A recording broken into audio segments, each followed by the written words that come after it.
শ্যামলী আর রুমা দুই যা শাশুড়িমার ছবির সামনে বসে গল্প করছে।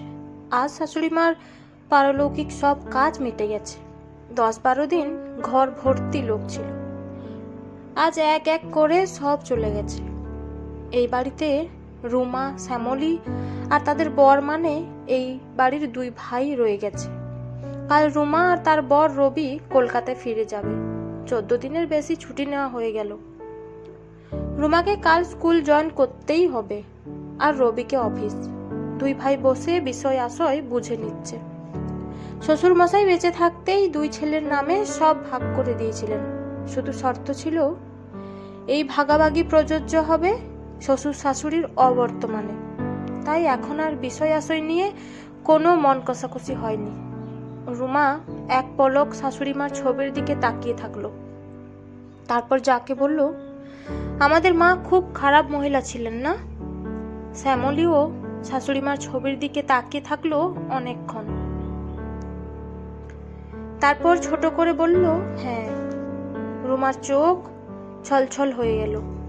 এখনো অবধি এই বাড়িটা তার শ্বশুর বাড়ি ছিল, কিন্তু এবার এটা তার ভাসুরের বাড়ি হয়ে যাবে। এর ঠিক পেছনের দিকে বাড়ির জন্য জায়গা আর বাগান শ্বশুরমশাই ওদের নামে লিখেছেন। শাশুড়িমা বেঁচে থাকতে যে জোরে এই বাড়িতে ঢুকতো, এখন আর সেই জোর থাকবে না।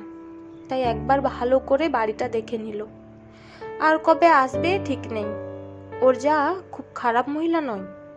রুমাকে চারিদিকে তাকাতে দেখে বলল, তুমি যখন খুশি এই ঘরে এসে থাকতে পারো, তোমায় কেউ বাধা দেবে না।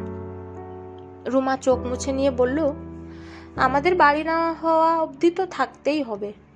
শ্যামলী রুমার কাঁধে হাত রেখে বলল, আর একদিন থেকে যাও। কাল তোমরাও চলে গেলে ঘরটা পুরো ফাঁকা লাগবে। রুমা একটা দীর্ঘ নিঃশ্বাস নিল।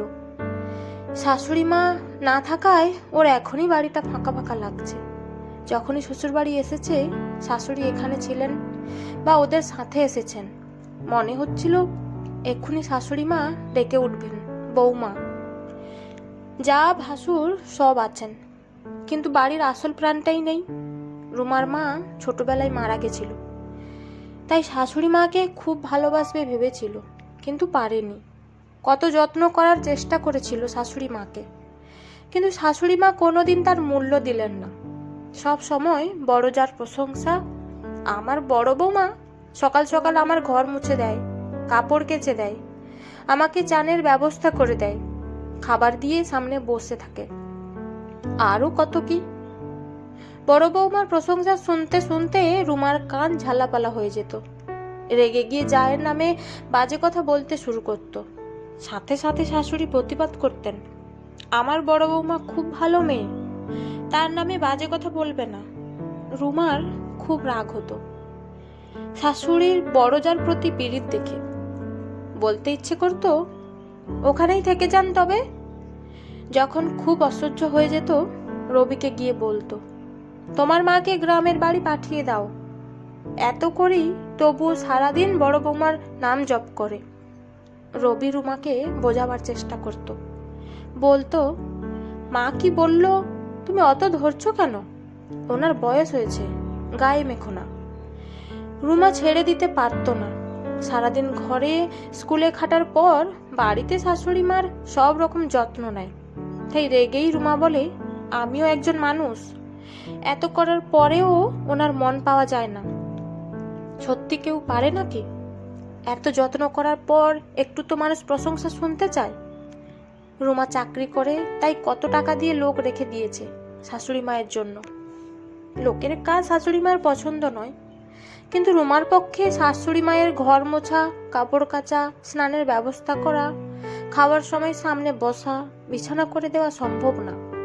রুমা যখন রবির কাছে শাশুড়ি নিয়ে বেশি খিচখিচ করতে থাকে, একটা ছুটির দিন দেখে রবি মাকে গ্রামের বাড়ি নিজের দাদার কাছে রেখে আসতো। শাশুড়ি মাকে গ্রামের বাড়ি পাঠিয়ে রুমার খুব খারাপ লাগতো। এত বয়স হয়ে গেছে, শাশুড়ি মাকে না পাঠালেই পারতো। এই বয়সে যখন তখন শরীর খারাপ হয়ে যেতে পারে, ডাক্তারবাবু প্রয়োজন পড়তে পারে, গ্রামে ডাক্তার পাওয়া যাবে না। বড় বৌমা ওনার পছন্দ সেটুকু মেনে নিতে পারত, কিন্তু 1 মাস যেতে না যেতে বড় ভাসুর মাকে নিয়ে আবার রুমার বাড়ি দিয়ে যেত। এত তাড়াতাড়ি ফিরেছে দেখে মাঝে মাঝে রুমা মিষ্টি করে খোঁটা দিত শাশুড়ি মাকে। মা, বড় বৌমা এত ভালো, তো আরও কয়েক মাস থাকতে পারতেন। শাশুড়ি মা বেশ মেজাজ করে বলতেন, তোমরা দুজনেই দিনের বেলায় থাকো না, ঘর ফাঁকা পড়ে থাকে, তাই চলে এলাম। আমার একটা দায়িত্ব তো আছে। রুমার হাসি পেয়ে যেত। নিচে দারোয়ান থাকে তো কিসের চিন্তা, কিন্তু শাশুড়ি মাকে কিছু বলে না। মনে মনে ভাবে, তুমি বড় বৌমার এত প্রশংসা করো, কিন্তু সেই তোমায় রাখতে চায় না। আজ আর শাশুড়ি নেই, ওর জায়ের সাথে রেষারেষিও শেষ। শাশুড়ির জন্য একে অপরের উপর নির্ভরশীল ছিল। আজ থেকে দুজনেই নিজের নিজের সংসার নিয়ে থাকবে।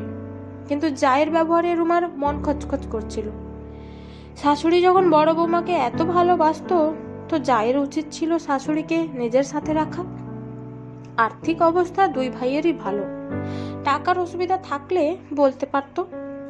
নিজেকে আটকাতে পারল না রুমা।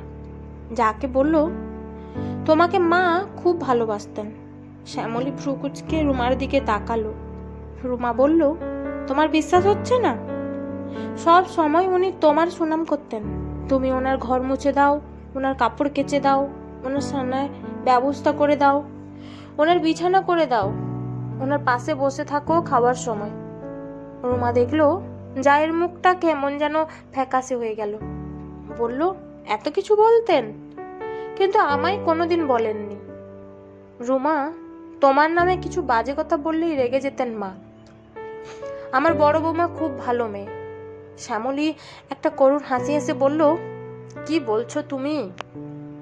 এখানে তো সব সময় তোমার সুনাম করতেন। তুমি ওনার জন্য দুটো লোক রেখেছো। বাড়ি ফিরেই তুমি ওনার খোঁজ নাও।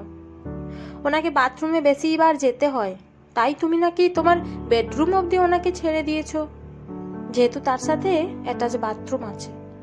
তুমি নাকি ওনার জন্য একটা টিভি কিনে দিয়েছো। ওনার জন্য রোজ কত রকমের ফল কিনে আনো। ওনার শরীর একটু খারাপ লাগলে তুমি নাকি ডাক্তার ডেকে আনো। রুমা বুকে একটা চাপ অনুভব করতে লাগলো। শ্যামলী আবার বলল, আমার খুব রাগ হতো। 20 বছর ধরে আমি মায়ের জন্য এত করেছি, আর তুমি 5 বছরেই মাকে হাতে করে ফেলেছো। আমি তোমার নিন্দে করলে উনি খুব ক্ষেপে যেতেন। রুমা শাশুড়ি মায়ের ছবির দিকে তাকাতে পারছিল না। নিজেকে খুব অসহায় লাগছিল। একটা অপরাধ বোধ কুরকুরে খেতে লাগলো। এই কথা কিছুদিন আগে জানলে হয়তো এই ভুল করতো না, কিন্তু এখন আর কিচ্ছু করার নেই। চোখ থেকে 2 ফোঁটা জল গালে গড়িয়ে পড়ল। মনে মনে বলল, মা, আমরা আপনাকে চিনতে পারিনি, পারলে আমাদের ক্ষমা করবেন। ফিরে দেখে যাও ফুঁপিয়ে ফুঁপিয়ে কাঁদছে।